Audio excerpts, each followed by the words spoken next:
Hello my dear students. यहाँ पे हम इस वीडियो में देखेंगे कि किस तरीके से रिमाइंडर थ्योरम और फैक्टर थ्योरम एक दूसरे से इंटरकनेक्टेड है। ठीक है, अब देखो रिमाइंडर थ्योरम आपने ये देखा था कि अगर पी एक्स आपका कोई एक पॉलिनॉमियल है, ठीक, और जिसकी डिग्री क्या है, या तो एन है या एन जो है greater than or equal to one. ठीक है, मतलब वो वन से उसकी डिग्री क्या है, ज़्यादा ही है। क्योंकि हम जानते हैं कि पॉलिनॉमियल में अगर डिग्री वन हो जाता है तो लीनियर पॉलिनॉमियल हो जाता है। और ए क्या है, एक रियल नंबर है, ए भी है रियल नंबर, ये रियल नंबर है। और अगर हम इस पॉलिनॉमियल को पी एक्स को अगर हम एक्स माइनस ए से डिवाइड करते हैं, किससे डिवाइड करते हैं, x minus a, where a is a real number, और एक्स माइनस ए से डिवाइड करते हैं तो जो हमारा रिमाइंडर आता है, जो रिमाइंडर आएगा वो क्या आएगा, हमें डिवाइड करने की ज़रूरत नहीं पड़ेगी, हमें डिवाइड करने की ज़रूरत नहीं पड़ेगी कि हम चलें डिवाइड करें। तो जैसे क्या है, पी एक्स को हमने किससे डिवाइड कर दिया, एक्स माइनस ए से डिवाइड कर दिया। अब जो हमारे यहाँ पे रिमाइंडर आता है, ठीक है, ये जो रिमाइंडर आता है ना, ये क्या होता है, पी ऑफ ए होता है। ठीक, अब हम लॉन्ग डिवीजन मेथड से अगर करते हैं तो हमें यहाँ पे जो मिलता है तो हमारा क्या होता है, रिमाइंडर होता है। और ऐसे अगर रिमाइंडर थ्योरम के हेल्प से हम करेंगे तो हमारे पास क्या होगा, रिमाइंडर क्या होगा कि सबसे पहले उस लीनियर पॉलिनॉमियल को हम क्या करते हैं, इक्वल टू जीरो कर देते हैं। तो यहाँ से हमें क्या मिल जाए, एक्स बराबर क्या मिलेगा, ए मिल जाएगा।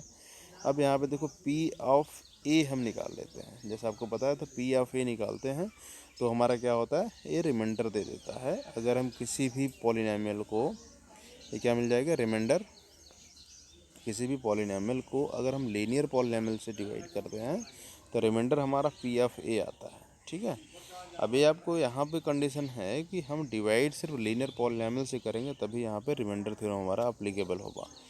और अब यहाँ पे देखिए फैक्टर कैसे कनेक्टेड है इससे, फैक्टर थ्योरम। अब जैसे देखिए कि अगर हमने क्या किया, एक पॉलिनॉमियल हमने पी एक्स जो लिया था, इसको हमने क्या किया, एक्स माइनस ए से डिवाइड किया। और एक्स माइनस ए से डिवाइड करने के बाद अगर रिमाइंडर जीरो आ जाता है, अगर रिमाइंडर जीरो आ जाता है तो हम क्या कहेंगे कि एक्स माइनस ए क्या है, उसका एक फैक्टर है।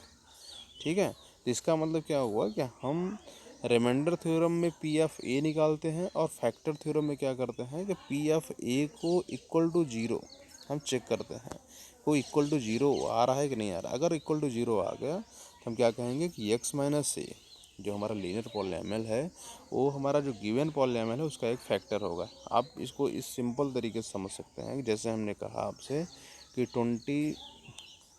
25 अगर है, ठीक, अब इसको आप 4 से डिवाइड कर रहे हो, तो 4 से डिवाइड कर रहे हैं तो कितना, 4 6 से कितना 24।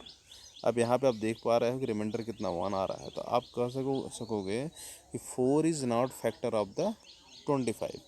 4 फैक्टर नहीं है, क्यों, क्योंकि यहाँ पे रिमाइंडर जो है जीरो नहीं आया। लेकिन हम अगर हम कहें आपसे कि 25 को आप 5 से डिवाइड कर दो तो 5 से कितना होता है, 25। तब यहाँ पे देखो रिमाइंडर जीरो आ गया। इसका मतलब क्या हुआ कि 5 is a factor of 5 into 5 is a factor of 25। तो सेम उसी तरीके से आप यहाँ पे समझ सकते हो कि अगर किसी पॉलिनॉमियल पी एक्स को अगर आप एक लीनियर पॉलिनॉमियल से डिवाइड करते हो, ठीक है, और रिमाइंडर अगर आपका क्या आता है, जीरो आ जाता है, रिमाइंडर क्या आता है, जीरो आता है, इसका मतलब क्या हुआ, इसका मतलब हो गया कि x minus A is A factor of P x. और यही हमारा क्या फैक्टर थ्योरम कहलाता है। ओके, तो आई होप आपको क्लियर हो गया होगा किस तरीके से रिमाइंडर थ्योरम और फैक्टर थ्योरम एक दूसरे से इंटरकनेक्टेड है। और रिमाइंडर निकालने के लिए आपको पता ही है कि हम क्या करते हैं कि उस लीनियर पॉलिनॉमियल को इक्वल टू सबसे पहले जीरो कर देते हैं। अब यहाँ से हमको एक्स की वैल्यू मिल जाती है। ठीक है, अभी इस एक्स की वैल्यू हमें क्या करना है, उस गिवन पॉलिनॉमियल में रख देना होता है। एक्स की वैल्यू क्या करते हैं, उस गिवन पॉलिनॉमियल में अगर हम पुट कर देते हैं, पी एफ ए निकाल लेते हैं, यही रिमाइंडर होता है। और इसी रिमाइंडर को अगर हम जीरो कर देखते हैं, अगर जीरो आता है तो बोलते हैं कि वो हमारा फैक्टर है, अगर जीरो नहीं आता है तो फैक्टर नहीं है।